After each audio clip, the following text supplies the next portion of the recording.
Even when you play a lot of classic video games, there's going to be some old series that you just don't have time to get to. And for me, that series has been Bomberman. Bomberman is a series that's been around basically forever. The design of the main character is super iconic. And even though Bomberman might not be as popular as something like Mario, Sonic, or Pac-Man, he still is mentioned in the same breath as a lot of those characters just by the virtue of his iconic design, unique style of gameplay, and just longevity of the franchise. Throughout the 90s and 2000s, there were more Bomberman games than you could count coming out. Basically, every platform had multiple Bomberman games, including mobile phones, PC. It's almost like Tetris in that regard, where there's just so many games that all have mostly the same name with some slight differences, and then mostly the same style of gameplay. But just because a series is getting a lot of games, that doesn't necessarily mean it's in a good place.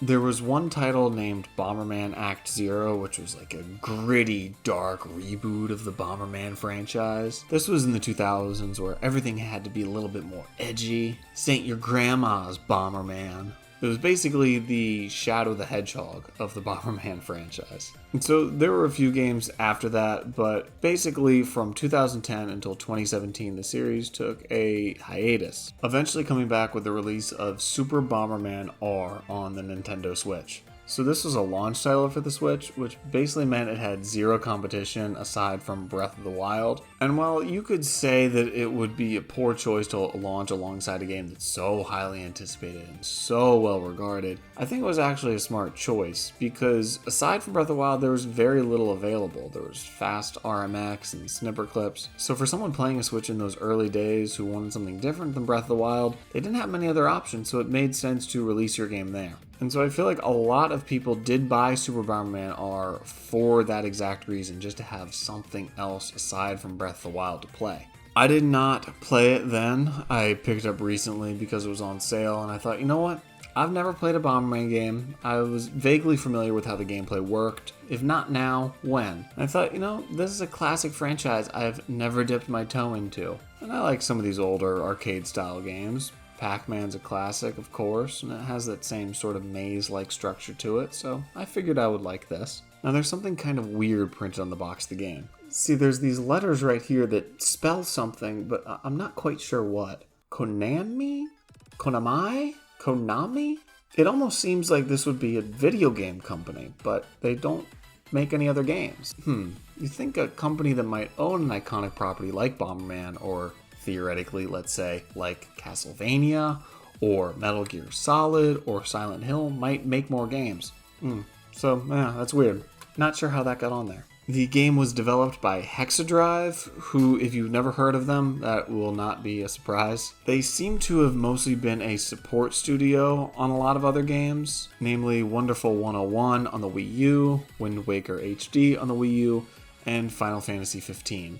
So not really much in terms of a back catalog that you can go by. The game was directed by Akihiro Mitsuda, who, from what I could gather with my research, this is the only game he's directed. Nothing before, nothing since. What is this mystery man like? Is this the Blue Box conspiracy finally coming to fruition? So I popped the game in a bit ago. I gave it a spin. I'll admit I did not get very far into it, but God, I was not a fan of this game. Pretty much whatsoever. I don't know if it is this title specifically or the Bomberman franchise and gameplay style as a whole that didn't appeal to me, but I just did not enjoy my time with it hardly at all. First off, there is a story mode, which I don't know this type of game really needs. It seems to be something that would be more multiplayer focused, so maybe that is the element I'm missing because I didn't play it with multiplayer. But it's a pretty basic story. You've got this Dr. Wily ripoff who's trying to take over the universe. Bomberman and his Bomberman family have to save him, which I didn't know that there were other Bombermen as part of the Bomberman universe. I'm not that up to speed on Bomberman lore, clearly.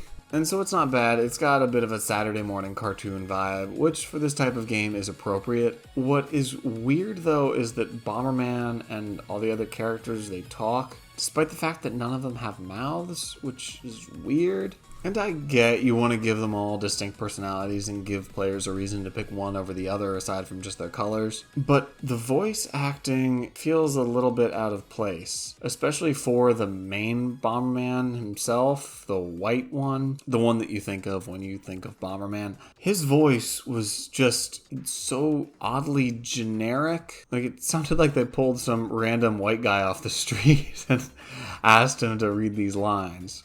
You do, Green? Wow. You're the only one who understands me. It just does not fit in with the design of the game. I think it would have worked a lot better having a silent protagonist. Maybe the other Bomberman characters could talk, but the main one, he shouldn't talk. Like, imagine if Pac-Man talked. Did someone say cake? Or if Mega Man talked. Hey, Zach! Why must I fight you? We are not enemies! Or if classic Sonic talked. You know, I sure have fun. That would be weird, right? So thank God none of those have happened. Graphic-wise, it's fine. It looks like you'd expect a game like this to look. I think a maybe retro pixel style would have suited this type of game better because the 3D models aren't doing it much favors, but it's serviceable. Music was pretty good. I enjoyed it from what I heard, but the problem I had with it really was the gameplay. So it's this grid-based maze set up on each stage. You have to place bombs to defeat the enemies or to break blocks, which will help you get to an objective like getting keys or stepping on switches and getting you to the end of the stage. I think what it really comes down to for me is that in an old school title like this, I want some like fast-paced action. And with Bomberman, every bomb takes like 3 seconds to go off after you place it down, and that is just not not fun for me. I don't know what else to say about it, but it's just not enjoyable to place a bomb and then have to like run around, and you have to run away from your own bombs, which is annoying. And I feel like more times I died from my own bombs killing me than the enemies. I realize I'm not a good Bomberman player. This was my first time ever playing it. If I played it more, maybe I would get better and I would learn to enjoy it. But just from a newcomer's perspective, there was not really much to like about it. This would be kind of a strange comparison, but it did make me think a little bit of the original Castlevania, coincidentally, another Konami game. Your main attack in that is the whip, which has like a half-second delay on it. So you do have to be strategic there about when you use your attack. And I think that adds to the game in that case, partly because it is part of your character model, the whip, so you know always exactly how it's going to operate, but also it's much shorter of a delay than the bombs are in Bomberman. So maybe if there was less of a delay on the bombs, that would be better, but then you wouldn't have enough time to get away.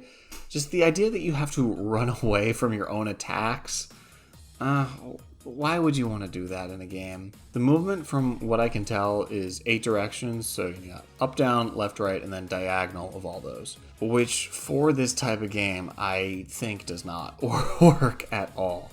See, because it's very grid-based, basically everything is a square. So it should really, I think, be just 4 directions that you can move in. That would make things a lot tighter, because you can use either the analog stick or the D-pad to move, but neither of them feel very good. It's just not enjoyable to use an analog stick in a very rigid, grid-based game. But the D-pad wasn't much better. I found myself subconsciously switching back and forth between the two based on what was messing up the least, not so much what I liked more. Because also the problem with the D-pad is that every stage is viewed at a slight angle, so what you're doing with the D-pad doesn't quite feel like it lines up with what's on the screen, even though yes it does. If you press up, you're going to go in the up direction, slightly angled to the left up, but still you're going to go up. But it just didn't feel right to have it angled like that. It felt like I wasn't supposed to use the D-pad for that reason. The animation seemed oddly delayed a lot of times. Like, I would use a bomb to defeat an enemy, and the enemy would be alive for like what felt like almost a full second, and then would have the death animation. So I might place a bomb, it would go off, it looks like the enemy doesn't get defeated, so I place another one somewhere else, then the animation plays out that the enemy was defeated, and then I've got a bomb that I don't want to exist, and I'm scrambling to run away from it. The story mode is divided up into a bunch of different levels, which are categorized into different planets. Each planet has a different aesthetic. But the thing is, there's basically no point to any of these different aesthetics. They all function basically the same way, world to world. It's the same mechanics that you're going through, which I don't want to knock the game too much for that, because this is an arcade style game. The gameplay is going to remain basically the same throughout the run. But it does feel like a bit of a misplacement of resources designing these different settings when there's no in-game reason for them. So maybe if you're a longtime Bomberman fan and you've been waiting a while for a new game, I would recommend it if that's the kind of gameplay you like. If you're like me and you're a newcomer to the franchise and you want to see what it's about, no, I wouldn't really recommend playing it. Maybe I didn't play it enough. Maybe I could dive deeper. But with how many games there are coming out, and with how little time I have, and I'm sure a lot of you have, if a game doesn't grip me within the first 10 or 15 minutes, I'm out. It's really important to make a very strong first impression right away, which Super Bomberman R did not do. Sadly. You know, I wanted to like this game. I was going into it hoping to find another classic franchise that I would enjoy, because I know that there's so many other Bomberman games out there that I could also play if I liked this one. But sadly, that was not the case. But maybe I'll give Bomberman Act Zero a try at some point. Who knows? Maybe I just want dark and gritty. Alright, that is the end of the video. Thank you for watching.